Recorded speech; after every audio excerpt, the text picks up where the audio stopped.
আজ আমরা বিকাশ দা রেডি হইতরা কিন্তু ভিডিও করার লাগে ও দেখিও মানে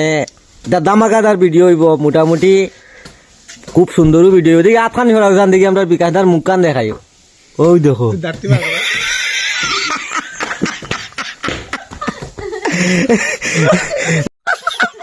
ওইব আইস বাটাবাটি ভিডিও কিন্তু আইব বিকাশ দারে বন্ধুরা মানে বিকাশ দারে এই লুকটা আমি দেখছি না কোনো সময় মানে তোমরা দেখো আমার ক্যামেরাটা ঘুরাও তো ডিজাইনার লঙ্গি আছে ওইব মোটামুটি সন্ধ্যা 8টার সময় কিন্তু ভিডিও দেখার লাগি রেডি থাকবা সব ভিডিও দেখবে আর নতুন চ্যানেলটা প্লিজ এইসব ভিডিও কিন্তু সব নতুন চ্যানেল আইব হাসবে কাঞ্চন ভিডিও মধ্যে আইব সবাই এটা ফলো করিও আর তোমরা লাগে এই ধরনের বিকাশের লুকটা দেখা বিকাশ দা তুলে আটো থাক আটিয়া দেখাও এমনি না আটিয়া দেখাও না মানে বেহুতারে বিল ফেলাই দিছে আজকে